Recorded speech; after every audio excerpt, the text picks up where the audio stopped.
All right, now there is a short Asmongold video that I'm going to react to, and I'm probably not ranting as much as last time, but I probably will rant a little bit. We just spoke to Israel a little while ago. I think they'll be very happy. This will be peace for Israel, long-term peace. I think that, like, to the extent that it's the IRGC. Yeah, here, this is what I was waiting for. Asmongold is slowly coming to realize this war isn't great. And that they have any power in Iran, I think that things are going to go back to the way that they are right now. Basically, all we did... They won't. I'll get to that in a second. That's why he's still so naive on this. He thinks that the worst case scenario is things go back to the way they were before we bombed Iran. That isn't the worst case scenario. We'll get to that in a second. Was like mow the lawn. You know, okay, we got rid of all the leadership, right? And we blew up some of their bases, but they're going to rebuild the bases. They're going to get new leadership. They're going to have that happen. Like, you've got to dig it up at the root. And if you don't do that, you might as well have not done anything. That's See, right there. He's already reaching a point where you start to think that it wasn't worth doing this attack on Iran. But he has so far to go. He is still so far off base. My opinion. I think that if this war doesn't achieve regime change, it was a waste. It was a complete waste if it doesn't actually do regime change. Because that's the only thing that really is going to change this in the long term, right? It's going to actually improve things. Okay. I have to... I'm going to explain to either Asmongold or what if one of his fans listens to this, why this is so much worse than what he's saying and how he doesn't get it. First of all, Iran, to win this, all it has to do is hold the Straits of Hormuz closed for 6 months. That's all. They do that, they win. Period. Because Trump decided to launch this war without authorization from Congress, which is an impeachable offense, a real one. Like during his first term, Democrats tried to impeach him on all type of bullshit stuff and nothing stuck. Yeah, this is different. Starting a war that wrecks the global economy without authorization from Congress is an impeachable offense that will stick. And if Democrats win the midterms, which they will if Iran holds the Straits of Hormuz closed for 6 months and wrecks the global economy, of course they're going to impeach Trump, and they're going to impeach Trump with what has the most chance of succeeding, which is this Iran war, and it's probably going to work. And Trump is going to be impeached and removed from presidency. Regime change in America as a direct result of Iranian action. That means for the first time in maybe a century or more, the United States, are at war with a country that has a clear path to victory, a realistic path to victory. Just hold the Straits of Hormuz closed 6 months. And they get regime change in America. What better way for revenge of that son of the Ayatollah than to get Trump ousted? And now let's go why we can't do anything to stop this. Because we did not prepare for the closure of the Straits of Hormuz. No preparation at all. It takes at least a year to mobilize like 200,000 troops, which is what we would need to secure this entire coastline. This entire coastline needs to be secured to open the Strait of Hormuz. And you need 200,000 or at least 100,000 troops to do that. We're just, the troops we send in the area, that's just what we can mobilize quickly. It's like 11,000 troops, I think. That's nowhere near enough to take this coastline. Maybe you can hold on to an island for a month or two. And that's the problem. Before the Iraq war, we mobilized a year ahead of time to get all those troops in to take Iraq. To do a major ground operation, you need to prepare months in advance. If you start preparing to take the Strait of Hormuz now on the ground, it's going to be at least 10 months before we have enough troops, 100,000 troops, to even begin operations to take the Strait of Hormuz. So we can't open the Strait of Hormuz because we didn't prepare to try. There's no way to get boots on the ground fast enough.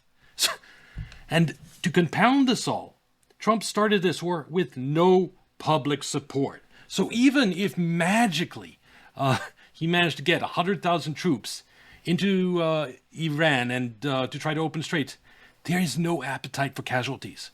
2,000, 3,000, 4,000 casualties, and everyone in the United States will turn against this war because very few people will support it to begin with. And we live in the era of drone warfare. That we already know, there are videos that Iran has thousands of FPV drones, and those things kill like so easily.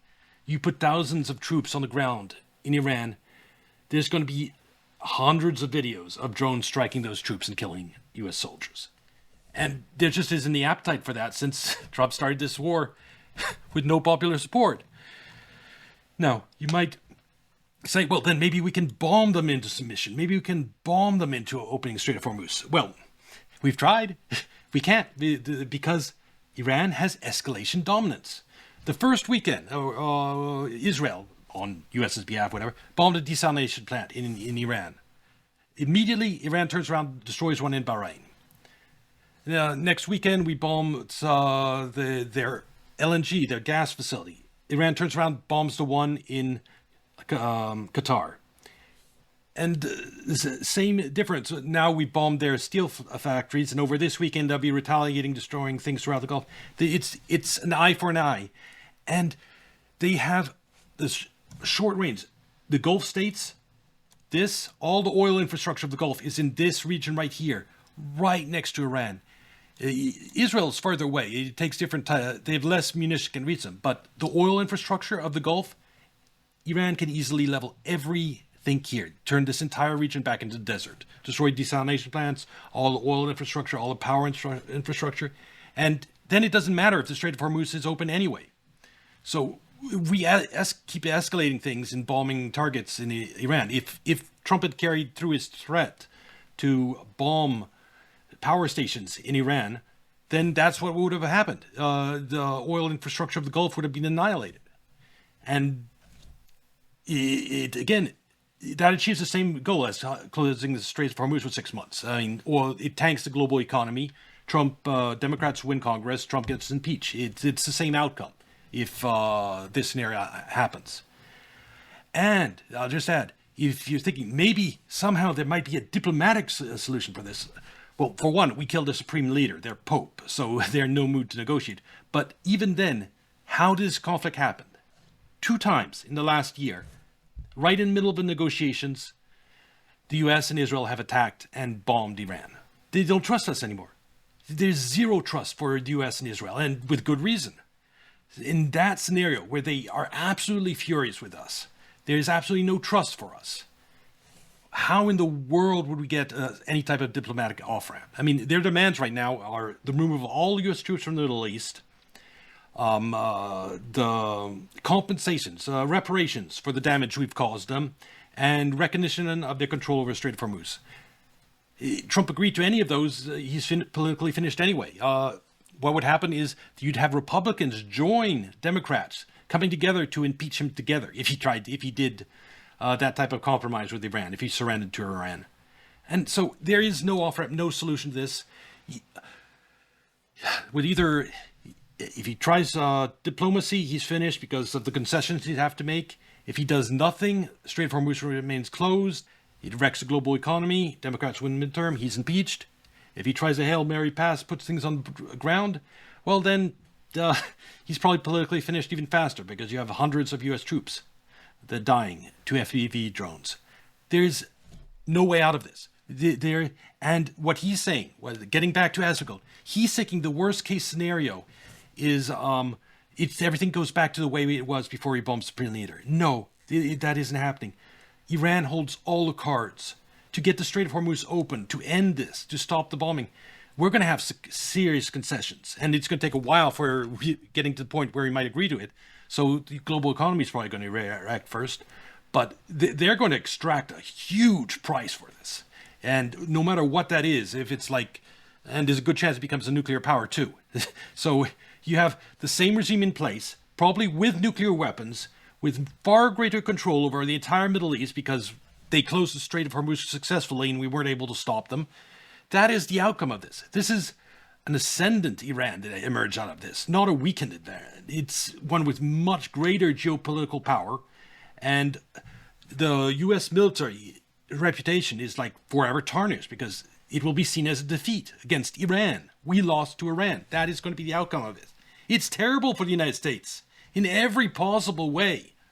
There's no way to look at it as, oh, it's the same situation before we attack. No. All our bases in the Middle East are already are unusable. The ones we have, these bases that we have throughout the Middle East. Iran has leveled all of them to the point where they're no longer operable. That's the reason that Saudi Arabia just gave them permission to use this base over here, is because all of these ones have been leveled to the point they're no longer usable. So Iran's demands that we withdraw from the Middle East, I mean, we don't even have bases to house troops anymore. U.S. media has already admitted that U.S. troops in the region are working remotely because the bases are unoperable. So, hopefully that makes clear to an Asmongold viewer why we are fucked in Iran. This is going to go on for a long time because there's no way out of it. And no matter what the outcome is, it's going to be significantly worse for the United States and Israel than it was before we decided to bomb the Supreme Leader. Because Iran holds all the cards. They hold escalation dominance. They hold the Strait of Hormuz. They hold the entire oil infrastructure of the Gulf hostage. And so we're just fucked. That is the situation.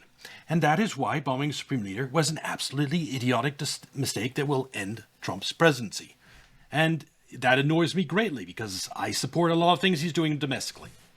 And I'm very pissed off that he decided to fuck over Republicans and himself this way. Thank you for listening. This will be on YouTube. Please like and subscribe.